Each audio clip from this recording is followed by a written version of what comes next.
नमस्कार, मैं हूं आंचल सिंह और आपका स्वागत है हमारे चैनल पर। चाइना अब भारत की तरफ आंख उठाने की भी हिमाकत नहीं करेगा, क्योंकि उसे पता है आईबीजी के वीर जो लद्दाख में तैनात किए गए हैं उनके सामने उनकी कायर आर्मी पल भर भी नहीं टिक सकती है।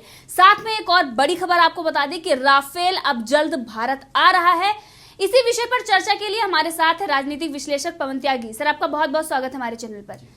सर, पहले तो आप ये बताइए कि जो आईबीजी के वीर लद्दाख में तैनात किए जा रहे हैं और इस पर लगातार मांग भी की जा रही थी, जनता भी यही कह रही थी कि आईबीजी के जवानों को वहां पर तैनात किया जाए, क्योंकि जिस तरीके से हमने देखा गलवान घाटी में हुआ, हमारे वीर सैनिकों ने मुंहतोड़ जवाब दिया, उनको मौत के घाट उतारा चाइना के सैनिकों को। लेकिन आईबीजी के सामने चाइना की थोड़ी भी नहीं चल सकती, इसीलिए अब उनको वहां पर तैयार किया जा रहा है। इस पर आप क्या कहेंगे? आपने सही कहा कि चीन जो है जिस तरह से भारत के बॉर्डर एरिया में डटा हुआ है और उसने जो हिमाकत 15 तारीख को की थी, उसके बाद ये देखा गया था कि उसने मार्शल आर्ट में जो प्रसिद्ध हैं मार्शल आर्ट के लिए चीनी लड़ाके, उन लोगों को अपनी सेना में पिछले ही दिनों भर्ती किया है। इसके पीछे की मंशा क्या है? आप देखिए, जब भारत में कभी कोई सेना में भर्ती होती है तो हमारे यहाँ एक प्रक्रिया है कि जो भी उसमें भर्ती होगा उसकी वेरिफिकेशन होती है और ये देखा जाता है कि थाने में कोई उसका खराब रिकॉर्ड तो नहीं है।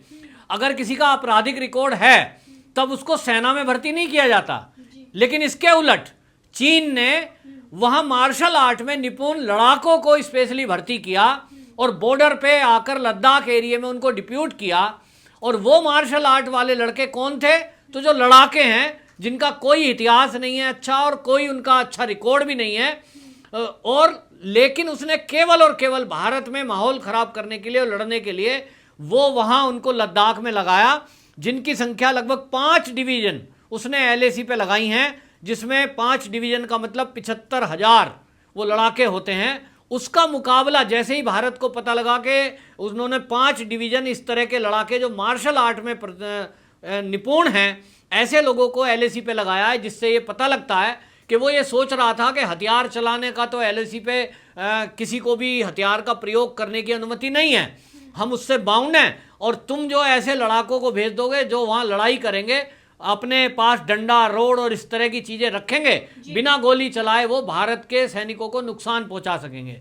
ये वाली बात जब भारत की सेना को इंटेलिजेंस के द्वारा पता लगा, तभी ये तय हुआ कि भारत भी वहाँ पर एक ऐसे लड़ाकों को वहाँ डिप्यूट करेगा एलएसी पे जो पर्वत के क्षेत्र में युद्ध कला में निपुण है और मार्शल आर्ट में भी वो कहीं ज़्यादा महारत हासिल है। वो है हमारे यहाँ 17वीं माउंटेन कार्प के जवान हैं, जो बटालियन है 17वीं, वो पर्वत रोही होते हैं, पर्वत पे चढ़ने में निपुण होते हैं, पर्वत पे किसी भी तरह का युद्ध करने में निपुण होते हैं और वो पूरी प्रैक्टिस उन्होंने की हुई है। तो उन जवानों को उनके मुकाबले में, चीन के लड़ाकों के मुकाबले में तैनात किया गया है। आपने देखा कि 15 तारीख को जो झड़प खूनी हुई है, उस झड़प में हमारी तरफ से जो सैनिक थे इंडिया के, उन्हों का कमाल आपने देखा है कि किस तरह से घूंसों से ही उन्होंने मुकाबला करके और 45 से ज़्यादा चीन के सैनिकों को मार गिराया था। तो ये चीन सोच रहा है कि वो एलएसी पर उन लड़ाकों को लगा देगा जो मार्शल आर्ट में निपुण हैं। तो वो सोचता है भारत के पास, लेकिन भारत के पास भी उससे खूंखार लड़ाके जो मार्शल आर्ट ही नहीं तो पहाड़ पर किसी भी तरह की युद्ध स्थिति में लड़ने के लिए निपुण हैं, उनको लगातार उस अभ्यास को कराया जाता है। तो ऐसे वो 17वीं बटालियन के जवान वहां डिप्यूट किए गए हैं। और आपको बताऊं, आईटीबीपी के जवान जिनका कार्य क्षेत्र ही पर्वत होता है, वो आईटीबीपी के जवान भी वहां लद्दाख क्षेत्र में वो उनको रिजर्व में रखा गया है। जैसे ही जरूरत पड़ेगी तो उनको तुरंत उस एरिया में जहां भी युद्ध की बात होगी वहां एयर ड्रॉप कर दिया जाएगा। इन सब कला में वो एयरफोर्स के साथ मिलकर के पिछले काफी दिनों से वो अभ्यास भी कर चुके हैं पर्वतीय क्षेत्र में। तो आपको बता दूं, वहीं भारत ने इस चीन का मुकाबला करने के लिए भारत का अभी हाल ही में आईबीजी एक बनाया है ग्रुप, जिसमें आप देखिए कि थल सेना, वायु सेना के लोग मिलकर के ऑपरेशन को अंजाम देते हैं, जिसमें तोप, टैंक और एयर डिफेंस सिस्टम भी उसमें होता है। और उनको एक महारत हासिल है कि वो 12 घंटे के अंदर ही कहीं भी कोई भी ऑपरेशन करने में निपुण होते हैं। और एक बेहतर तालमेल के साथ वो युद्ध करते हैं। एयरफोर्स और उसके अंदर थल सेना के लोग मिलकर के एक ऑपरेशन को अंजाम देते हैं। उसका भी युद्ध अभ्यास भारतीय पहाड़ी क्षेत्र में, लद्दाख के एरिया में काफी दिनों से चल रहा है और वो पूरी तरह युद्ध के लिए तैयार हैं। तो चीन जो सोच रहा है कि वो किसी भी तरह से, आप देखिए अब इस समय सरकार की और सेना की, भारतीय सरकार भारतीय सेना की इस समय तैयारी कैसी है, तो चीन जो भी चाल चलता है, वो जितनी चाल चलता है, बिल्कुल शतरंज के बिसात की तरह ये खेल चल रहा है कि अगर हाथी चलेगा तो हाथी आगे, घोड़ा चलेगा तो तू घोड़ा आगे, पैदल सैनिक चल रहा है तो पैदल आगे। भारत हर कदम पर चीन की जो भी चाल है उसको विफल करने में लगा हुआ है और उसका उसी की भाषा में मुकाबला कर रहा है।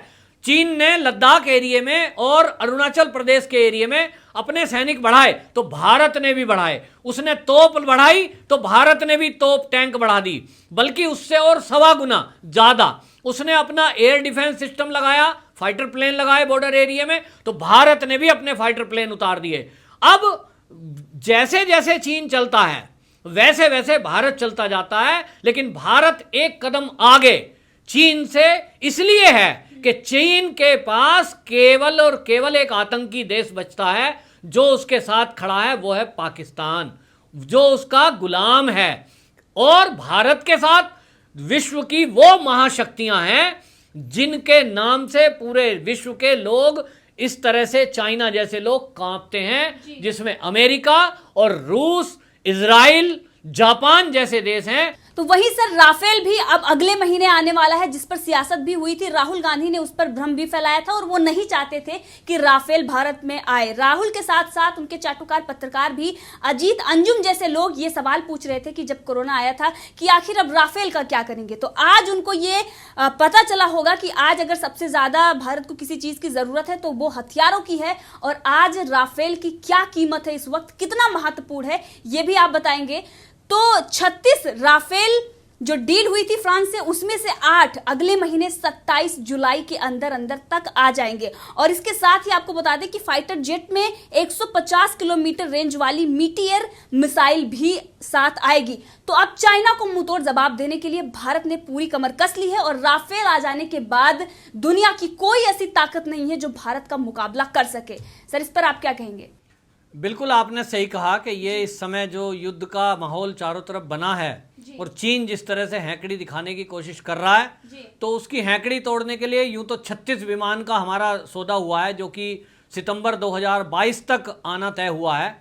लेकिन जिस तरह का माहौल है, इस माहौल में तुरंत हमें डिलीवरी के लिए, हमारी बात पहले भी हो चुकी थी। इसमें कांग्रेस का ये अब समझ में सारा खेल आ रहा है कि राहुल गांधी लगातार राफेल पर सवाल क्यों उठाते रहे कि हमने तो 1600 करोड़ में किया था, अब इन्होंने क्यों महंगा किया है। सरकार जबकि बता चुकी थी कि आपने जिस प्लेन की बात की थी उसमें कोई ऐसा हथियार नहीं था, कोई मिसाइल नहीं थी, और हमने उसके साथ टेक्नोलॉजी भी ली है और हथियार भी साथ में लगे हुए, मिसाइलें आएंगी।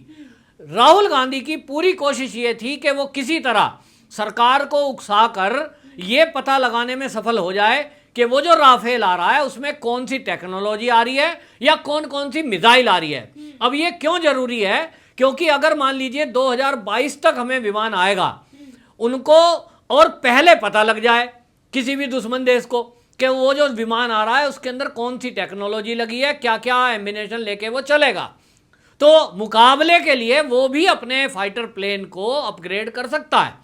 मुकाबले के लिए फिर वो अपग्रेड कर लेता, उसको भी टाइम मिल जाएगा। यही राहुल गांधी की सोच थी कि किसी तरह वो टेक्नोलॉजी की बात या एम्यूनेशन की बात खुल जाए। लेकिन वो मोदी जी हैं जो सारी चीजें समझते हैं और उन्होंने मौन व्रत रखा उस समय पर, जबकि उन्हें चोर तक कहा गया, बेईमान तक कहा गया। उकसाने की कोशिश कांग्रेस की तरफ से हुई।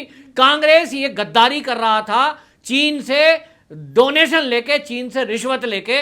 ये अब पता लग रहा है, नहीं तो ये राफेल हमारे देश में पहले ही होता। कांग्रेस ने तो कोशिश ही नहीं करी। अब ये सारा एम्बिनेशन, सारे हथियार ये मोदी जी इस समय कर रहे हैं इकट्ठा, जिसमें जो राफेल आ रहा है उसकी खासियत आपने बताई। एक तो वो रडार की पकड़ में नहीं आता आसानी से, दूसरा वो 1 सेकंड के वो जो है राफेल 1 मिनट में 60,000 फुट की ऊंचाई पर एकदम चला जाता है। 600 किलोमीटर तक वो अगर ऊपर उड़ रहा है 600 किलोमीटर तक के टारगेट को पहचान लेता है और उसके अंदर जो मिसाइल लगेगी वो स्काल्प मिसाइल है, 300 किलोमीटर तक मार कर सकती है। माने आप समझ लीजिए 600 किलोमीटर तक तो वो विमान के ही अंदर जो रडार प्रणाली लगी हुई है वो नीचे दुश्मन की हरकत को पता लगा सकती है, और जो मिसाइल है वो अगर बॉर्डर एरिया पे भी अपने उड़ रहा होगा भारत चीन बॉर्डर पर तो 300 किलोमीटर अंदर तक चीन में मार कर सकता है। यह विशेषता वाला विमान हमारे भारत को बहुत जरूरत थी, लेकिन कांग्रेस ने कभी उसकी जरूरत नहीं समझी। आज मोदी जी उसको ला रहे हैं और अब इमरजेंसी में वो भारत के पास अभी आने वाला है इसी जुलाई माह में, और अभी तक भी हम काफी मजबूती से चीन के सामने डटे हुए हैं। लेकिन राफेल आने से हमारी कई गुना शक्ति एयरफोर्स की बढ़ जाएगी, जिसके बाद हम दुनिया की महाशक्ति में नंबर 1 और कदम आगे होंगे। जी बिल्कुल सही कहा आपने, और उन लोगों को इस पर जवाब भी मिल गया होगा जो इस पर सियासत कर रहे थे, और अब राफेल आ रहा है तो सबसे ज्यादा दुख उन्हीं को होगा। और राहुल गांधी ने इस पर माफी भी मांगी थी, पहले भ्रम फैलाया, उसके बाद चुपके से जाकर इस पर उन्होंने माफी मांग ली कि मुझसे गलती हो गई। तो ये राहुल गांधी की फितरत थी, लेकिन आज सबसे ज्यादा दुख उन्हीं को होगा जो ये कह रहे थे राफेल का क्या करेंगे, आखिर राफेल आ क्यों रहा है। जी आपका बहुत बहुत धन्यवाद हमसे जुड़ने के लिए।